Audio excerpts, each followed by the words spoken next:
A goal is a vision of the future. It is a summit, the road built with patience and effort, step by step. It's your North Star, the light that guides you when everything else turns dark. It is what you are willing to give up for. It is what keeps you awake at night. It is what makes your entire body come alive when you think about it. Welcome to Meet the Leader. I'm Ecem, and today we will explore the goal, the North Star. A goal must be defined correctly. It must hold a meaning that belongs to you. It has to sit deep within your essence, and the path toward it must be real. Build on a foundation you can actually stand on. Because when a person chases a big feature, they can only bear the weight of the journey if they see today's difficulties as part of the greater whole. So we return to the essential question: what is the right goal for you? Because most of the time we set some goals because of others, our families, friends, or a situation of that particular that time. In general, it doesn't fit to us or in our journeys. To set your own goal, you must ask yourself, who am I? Who do I want to become? Why do I want this? What I'm still missing?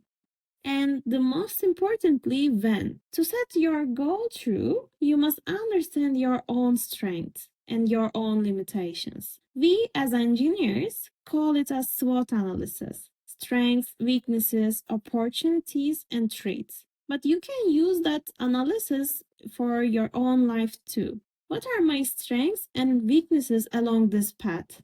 How can I use my strengths to their fullest and transform my weaknesses into growth? Because knowing yourself is the compass for every path. Understanding your own limits, weaknesses are crucial. But when the dream feels too far, it starts to turn heavy.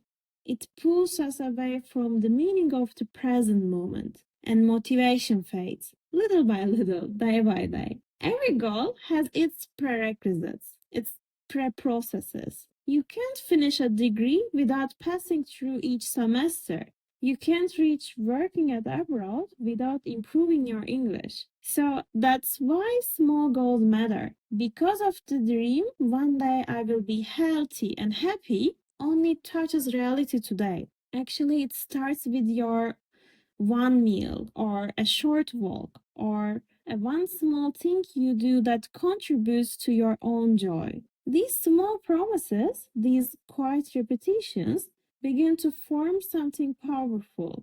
They build self trust because confidence, real confidence, grows from keeping promises to yourself. If you can't keep your own word, why should anyone else keep theirs to you? Trust always begins within. As far as we know that, no goal becomes real overnight. Each one grows as effort gathers around it, like a snowball rolling down a mountain. Companies, people, ideas, they all grow through the small investments made day by day. When you decide to set aside a small portion of what you earn for something that matters, and when you do it regularly with discipline, you begin to build momentum. That's how dreams grow too, through consistency. Let's look this discipline together because the meaning has changed from that our younger self is. There will be some mornings when your heart feels heavy, when you just don't want to move, you will want to sleep longer, maybe skip your gym, delay your work, postpone the call. And that's the critical moment actually. Because success doesn't live in your calendar, it lives in that one decision, the one you make when no one is watching, when you choose to get up anyway, to take one step, to act, even without motivation.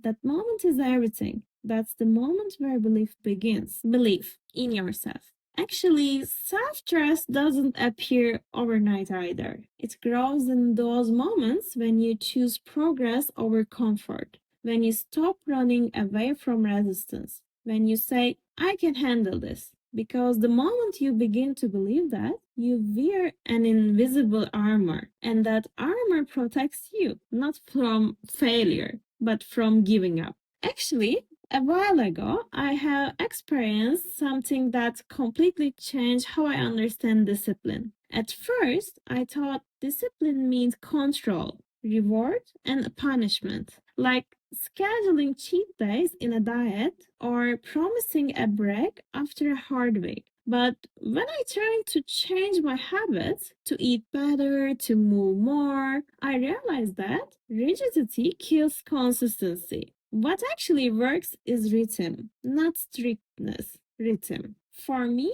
discipline means awarenesses. It means adjusting your effort to the rhythm of each week. Some weeks, maybe you will have energy, or some weeks you will need more rest. Actually, both count because discipline without comparison is just another form of pressure.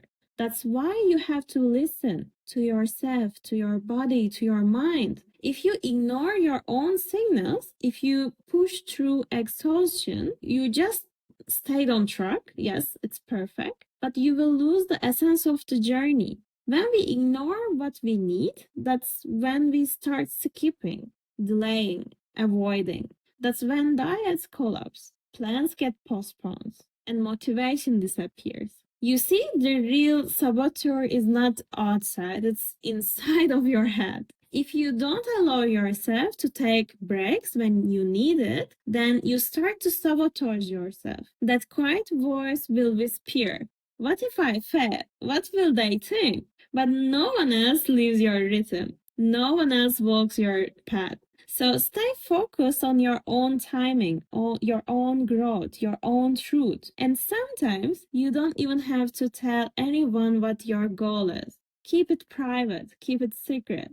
Because once you share it, you start to feel that pressure to prove it. And what if you change your mind? What if you grow? What if your dream evolves into something new? Guys, we are not static beings. We evolve, we transform, we adapt. The world changes actually, so do we. That's why it's okay to revise your goals, to rewrite your story. And another thing is, as you walk your path, you need companions. Not people, but spaces. Creative outlets. Moments that feed your energy. To breathe, to forget. Even for a while, the weight of everything else. Creating these spaces is not luxury, it is survival. Why is this so important? Actually, because as human beings, we draw nourishment from our experiences. When our minds step into different contexts, they often discover answers they couldn't find before, or they release tension and turn to the main pursuit renewed. If you listen closely to all the leaders featured in the guest speakers episodes, you will notice a shared pattern. Every one of them had a space where they could redirect their energy. A walk, a hobby, a quiet cup of coffee with yourself, a place to recharge. And now, let us come to that moment. You arrive. You have reached your goal. You stand where you once dreamed of standing. And you ask yourself, now what? What will happen? Where will you go? Since you have reached it, is it now worthless to you? So, what happens next? When I was accepted to the Technical University of Mini, I asked myself the same question. It was life changing, but what comes after change? I couldn't see the future me until one day. A friend told me something I will never forget. He said that to me, you don't need to see farther right now. Go and experience it. Let your soul unfold. Let the new place shape you. Learn, grow, observe, then decide. And that is what exactly I did. Then I learned that when we move into a new environment, the truest thing to is to observe as much as we possible. So breathe together with that environment to open space for ourselves that we can connect with everyone and everything there without establishing a bond with the place or the thing lies with your goal. You cannot discover what to do about it. No matter how much you try to plan, The best thing you can do before the plan itself is to open yourself to learn, to ask questions, to try to understand. We can actually apply this to every field, even to something like becoming a parent. Of course, you will read, write, and learn. Yet, until that baby truly rests in your arms, you cannot know how or in what way you will form a bond, or perhaps fail to form one, or take a new job, a new friend, a new hobby, a new sport. Sometimes we truly must close our eyes and leap into the cold water, of course, with some equipment at hand.